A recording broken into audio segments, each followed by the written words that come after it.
Here's a look back at Peace Sunday's history that began in 1982, focusing on nuclear freeze and the socio-political as well as the spiritual struggles of the time, leading up to today's Peace Sunday 2020 production.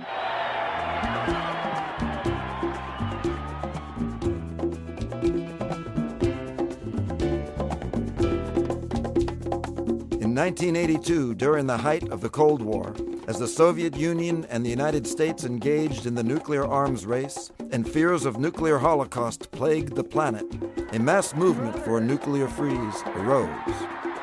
In California, the culmination of the movement took place on June 6, 1982, at the Rose Bowl in Pasadena. The event was called Peace Sunday. Performers included Stevie Wonder, Bob Dylan, Joan Baez, Stevie Nicks, Jackson Browne, Linda Ronstadt. Speakers included Muhammad Ali, Jesse Jackson, Jane Fonda, Dolores Huerta, Rabbi Leonard Bierman, the Reverend James Lawson. Peace Sunday combined humanitarian and planetary concerns with music and message, setting the stage for future global link-ups such as Live Aid and other mega concerts, raising funds for disaster relief and various causes. In the aftermath of 9/11, as America marched towards war with Iraq, Peace Sunday courageously featured Muslim American leader, peace activist, and co-founder of the Muslim Public Affairs Council, Dr. Meher Hathout, and Congresswoman Barbara Lee, the only member of Congress to have voted against the Iraq War. We really need a peace revolution. Peace is divine, like justice. Peace is not just the absence of tension, but it is the presence of justice. So, my brothers and sisters, let us take with us the spirit and the ideals and the hope of Peace Sunday displayed today. Nobody will do that but you, but us. All together, one nation, under God. May God bless you. Now is the time to make real the promises of democracy.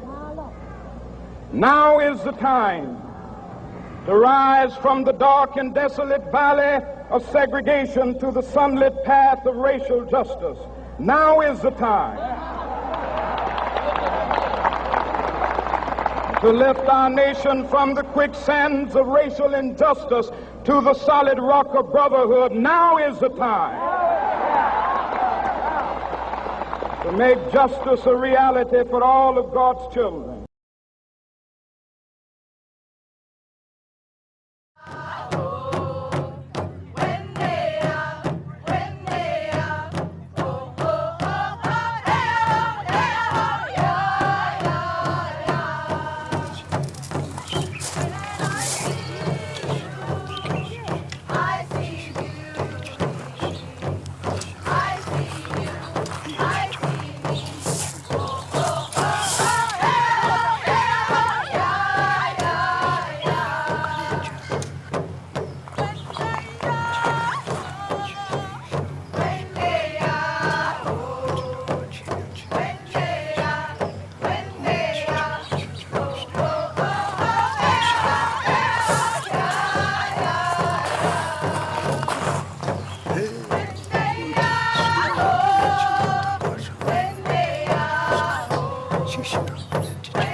We'd like all of you to join us in opening our hearts and exploring our own hearts in bringing ourselves to peace, planetary peace and harmony with Mother Earth and all of creation. May the sacred feminine speak and be heard. It is in the time of the White Buffalo prophecy now that the healing of our world will come through the womb of sacred women, all the sacred feminines. All, we must stand together as the male energy and the female together. May this peace of the male and the female, of the one love, come together in a good way, in a good road, and bring peace in our earth with all elders, with all children, and all the many creations around us today that live and breathe. We send our blessings to our global family.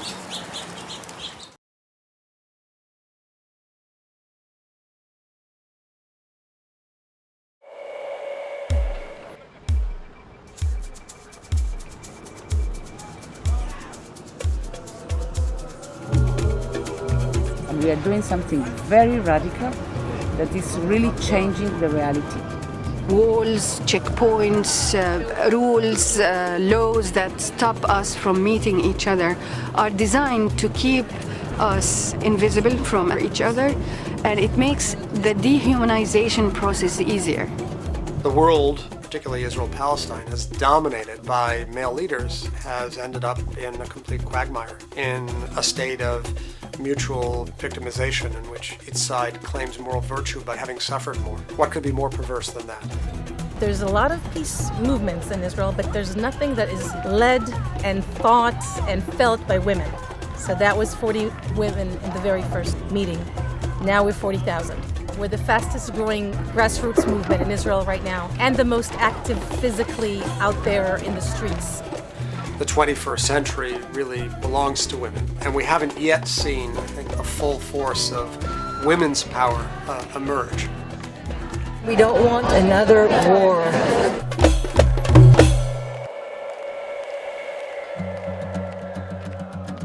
We unify around the notion that only a political agreement will finally bring peace to this region. It's not going to be another war. It's not going to be if we purchase more tanks and more airplanes. Just look at this place, how small it is and how long the history of it, and how many walls were built and how many walls were taken down. This wall is going to come down. We are all victims of the patriarchy that is for thousands of years. That the patriarchy that make us split. So enough of that. Both sides have searing wounds that define their collective psyche, but celebrating suffering, it embodies toxicity, and we have to move beyond that poison.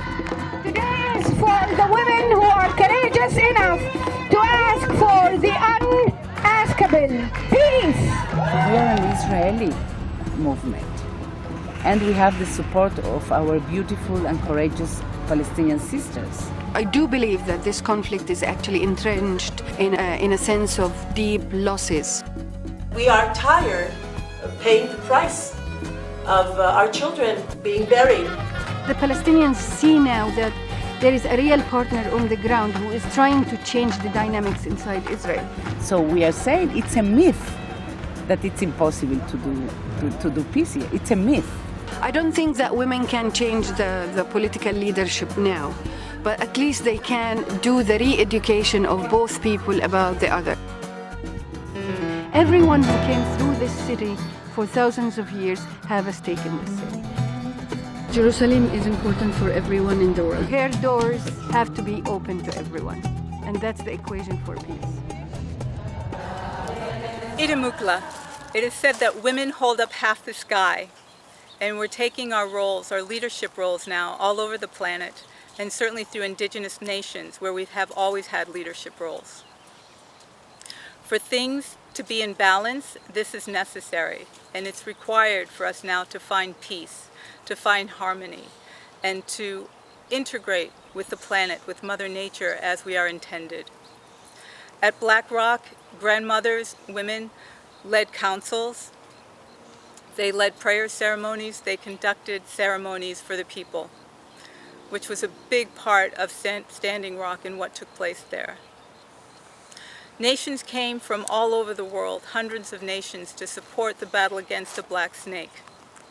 And the black snake is not just at Standing Rock, it's all over the world. It just hasn't been heard that it's in smaller places throughout the world, in South America, in Central America, everywhere.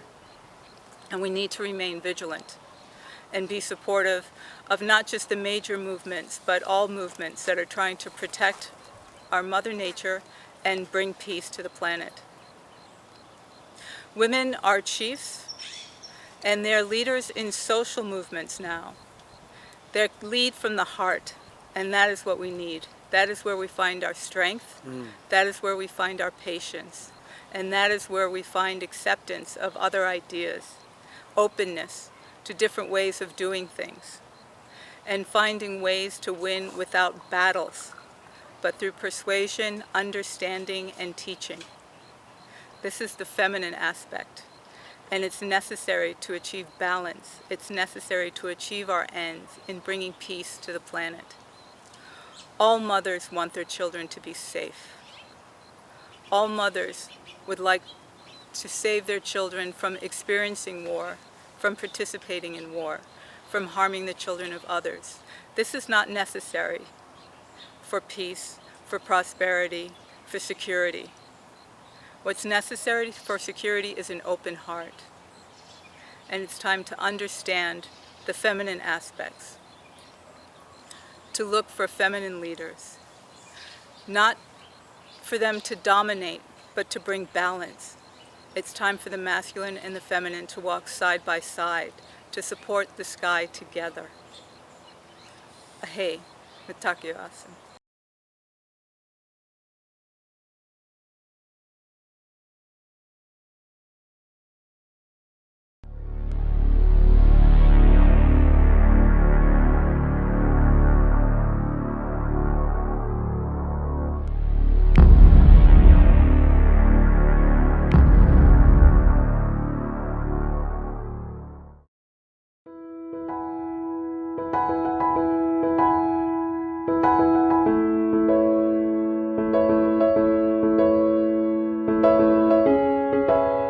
In Roots, we work with two populations that live right next to each other, actually, but they have no contact. So they are full of ignorance of the other and of stereotypes and prejudice, racism, and lots of fear and trauma. So we have a difficulty in bringing the women out. Palestinian women are very traditional. To a large degree, so are Israelis. What could we do to bring women out and bring them together here in Roots?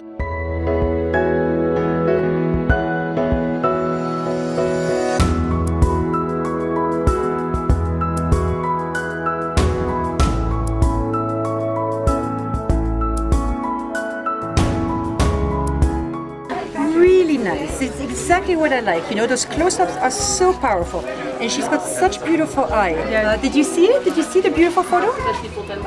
It's nice, huh? Nice. When Saskia initiated what she do and offered to help us, I didn't deeply believe on that. I mean, cameras, women, well, what's this? When we first had this idea of these women's photography workshops, if you'd asked me what I wanted to get out of it and how to work, I really wasn't sure. I knew that we have to get the women to look at each other's eyes, to understand each other, to have a degree of empathy. And then it turns out, I hadn't thought of it this, but that taking pictures of the other is a way to look in their eyes, to focus, to look at their face, to feel the humanity there.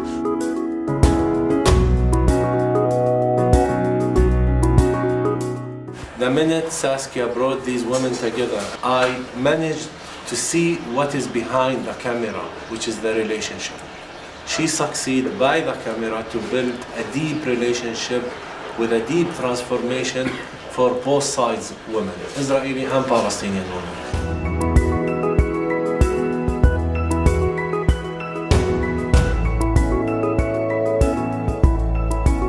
اللقاء كان يصير او كل مجموعه كنت بشترك فيها كنت ما بتمناش انها تنتهي نفس يعني بنفس الاحساس يعني انه كل حتى العادات all of us and our room are connected. From there the peace will come.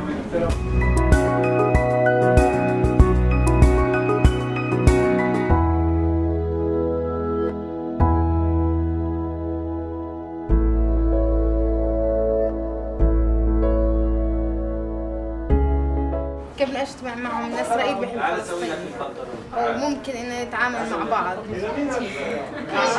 فعجبني الدولة.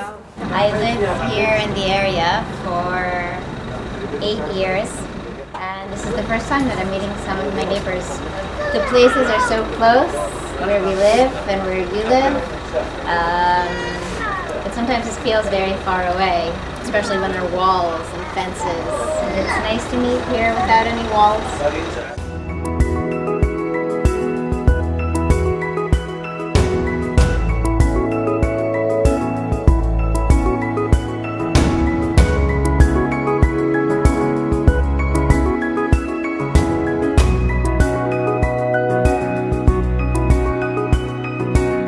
at the colors. I mean, this is such a beautiful picture with the two scarves.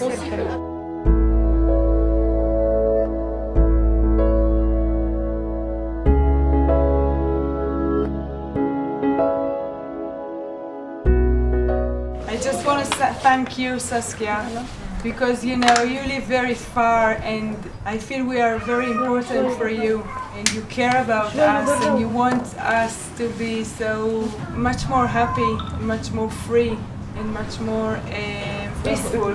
I wish this from the bottom of my heart, and I'm committed to this work, and I will be back every year for all of you to meet again. Thank you so much. It's beautiful. Really. Thank you. For me, it was.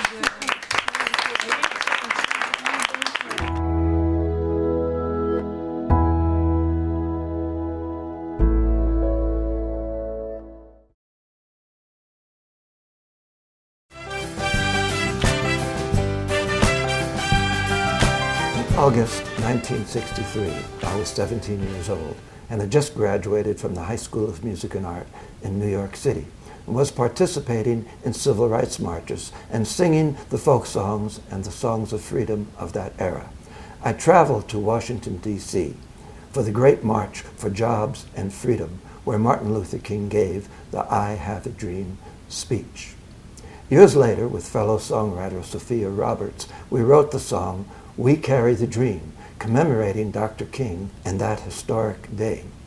In 2018, the 55th anniversary of the Great March, we recorded and filmed this tribute to Dr. King, connecting the legacy of the American nonviolent movement with today's Black Lives Matter movement, which gave us the theme for this year's Peace Sunday. Freedom Now movement, hear me.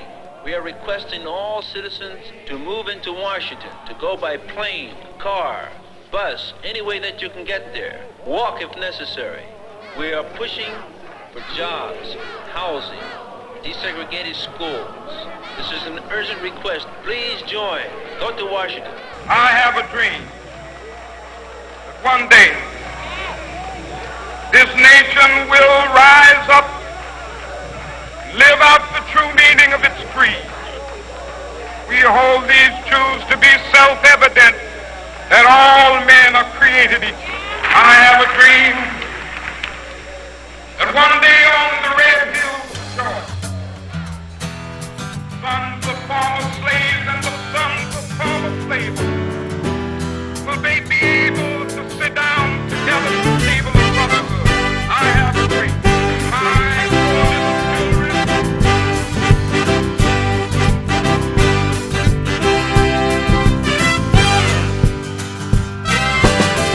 One fine summer day, 1963, the Great March for Civil Rights took on Washington, D.C. They marched for freedom, they marched for jobs, they marched for dignity. They marched for the conscience of a nation, for justice and equality.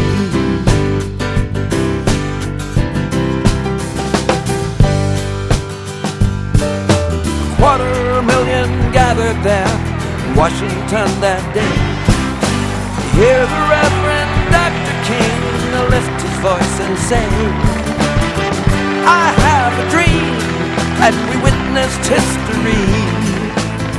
Now it's up to all of us to carry the legacy. So we're singing, we carry the dream of the way this world could be. We carry the dream of justice and equality. When we gather together, we find strength and unity. Yeah, we carry the dream. All people shall be free.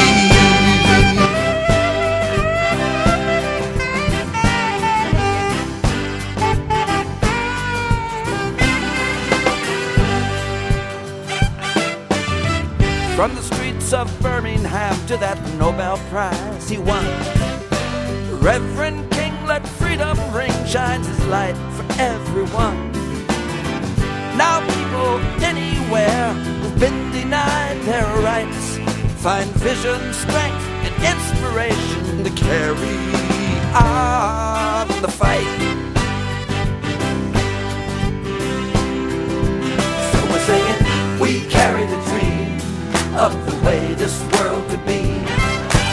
We carry the dream of justice and equality.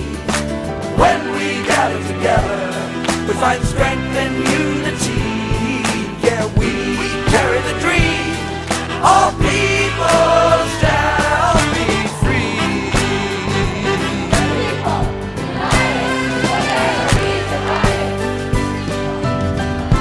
You can't keep a baby from needing to be touched and loved. You can't keep the trees from reaching for the sky above. And you can't stop the river from rolling to the sea. And you can't keep the people from the hunger to be free. So we're singing, we carry the dream of the way this world could be. We carry the dream of justice and equality. When we gather together, we find strength and unity. Yeah, we carry the dream. All people shall be free. Shall be free. Shall be free. All people shall be free.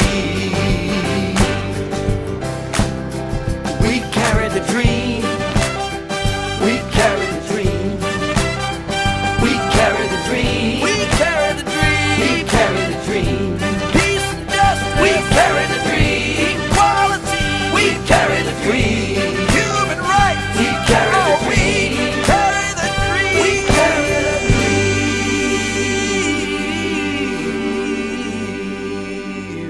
I have a dream. My 4 little children will one day live in a nation where they will not be judged by the color of their skin, but by the content of their character. I have a dream today.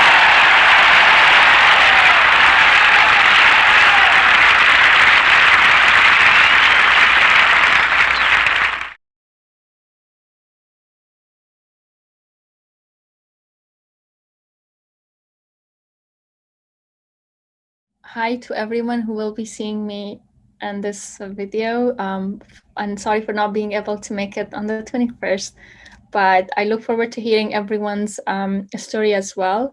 Very inspiring, powerful stories. I'm Samira Abrar. I grew up in Afghanistan, and I have been living here for the past few years. I was born in Takhar, one of the provinces in northern Afghanistan, and I grew up partly in Iran and also in Afghanistan, in Takhar, in my hometown. I was 5 when we went to Iran, so I grew up pretty much during civil wars in Afghanistan, and the takeover of my hometown by Taliban that led to us leaving the country. We returned to Afghanistan when continuing education in Iran was difficult, but also my dad realized that the situation in Afghanistan is getting better. It was post 9/11.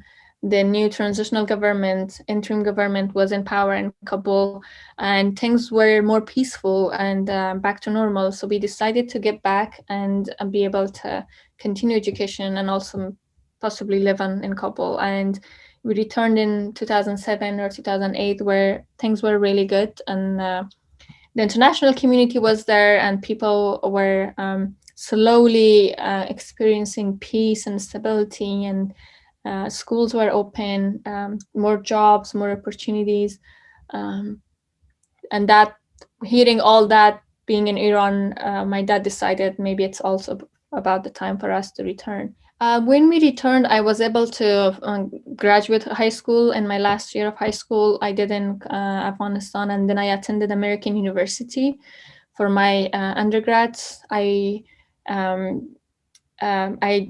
attended the law school or the law program in American University. So I was able to get my bachelor's in law and graduated in 2017. When I graduated from law school in Kabul, I was very fortunate to be able to do my master's, which I always wanted to do in a field that I was really passionate about, in human rights and international law, international humanitarian law. And I did my master's in UCI Law School in Irvine, and I graduated last year. That experience helped me to learn more about human rights, humanitarian law, and the war, basically, and how it impacts societies, coming from that background, but also learning about ways that peace happens and the experiences of other countries. When I graduated last year, I had the opportunity to think more about what do I want to do next and explore my options. And I always wanted to work on an impactful project for my home country, Afghanistan, but I was waiting for a good opportunity and a good time. And then it happened, and I went back to Kabul and started working for Human Rights Commission in Kabul. And that experience in this very important time in the history of Afghanistan, where the peace process is happening, was very rewarding for myself. I was able to help the Human Rights Commission through the UN to strengthen the legal standards within the commission, to be able to continue the advocacy for human rights post-conflict, post-peace process, but also to advocate for victims' rights in the process. As a victims' rights coordinator, which is something that I still do for Human Rights Commission from here, from the US remotely, is to make sure that victims' rights are on the agenda of the peace process, and that their human rights are also taken into consideration during the peace process and after the peace process, when the reconciliation happens. Going through the experiences that I had in life helped me grow personally a lot, and get the strength to be able to continue the work that I do and the vision that I have. I feel like being in those circumstances, some of them very unfortunate and some of them very hard and unpleasant experiences, helped me to be who I am today, and the women that I always envisioned to be in this time in my life. I feel like I am in that space and that place now.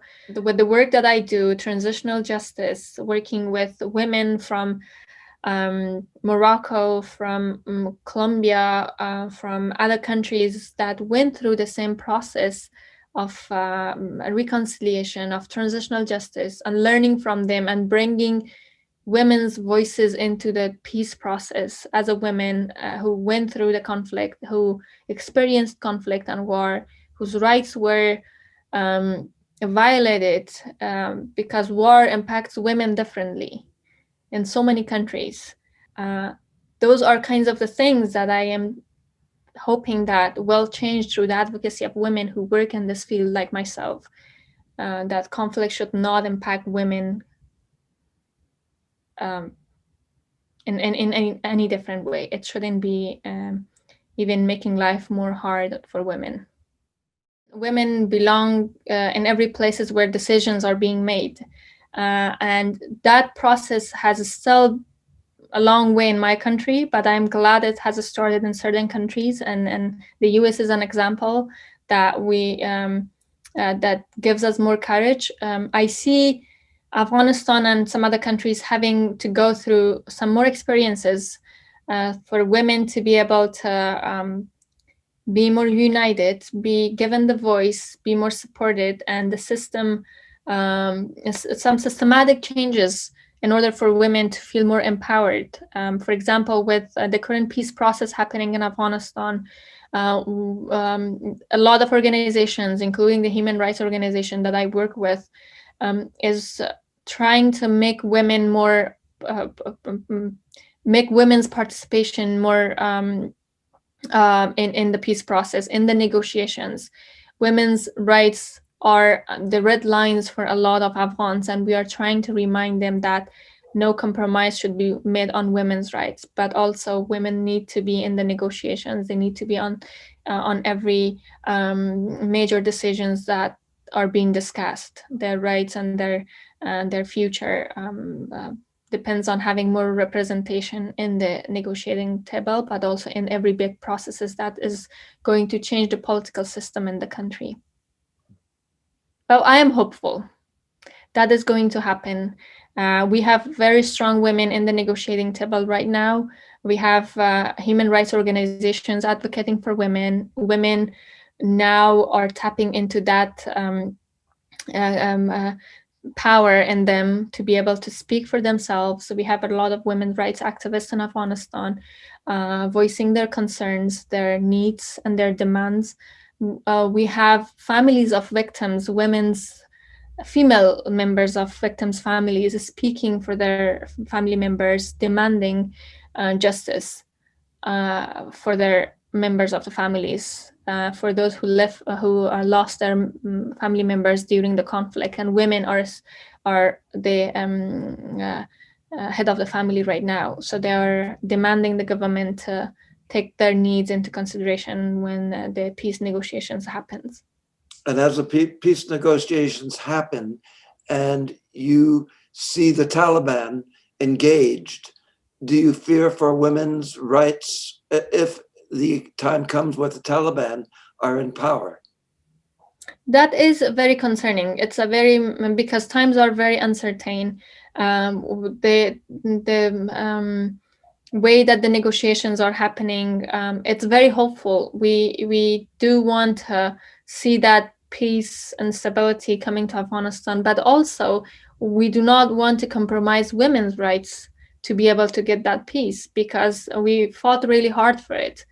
As someone who went to school in Kabul, who worked in Kabul, and had to fight for every single right of my own as a woman in Afghanistan, I think that's a red line for us, for women, and we want to stay hopeful, but at the same time we are expressing our concerns that we hope that this peace does not bring any restrictions when it comes to women's public life and women's participation in the government. I was here when the Women's March happened. I was here witnessing or seeing everything. Women's groups and women's activists getting more in the field and doing the very important job of advocating for women's rights, but also human rights. I was here at that time, and then I was around very strong women in my community, in the community that I have here in the US. And that gave me a lot of power and more clear vision in what I want to do in my own country and what I want to see in my own country happening. And then the recent changes and the new administration that came into power, it proved that women do belong in very important places where decisions are being made. And that gives me a more clear vision again to envision that for Afghanistan, for a time where women are in decision-making and in important decision-making processes. Thank you.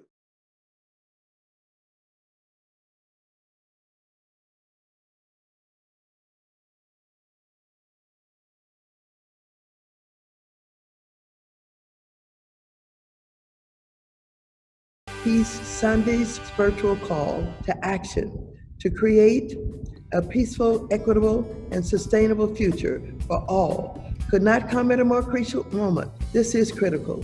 Let us carry the dream as we care for the sick in our families and communities. Let us carry the dream as we work for racial and economic justice. Let us carry the dream as we confront the climate crisis and work for a clean environment and a sustainable future for our children and our children's children.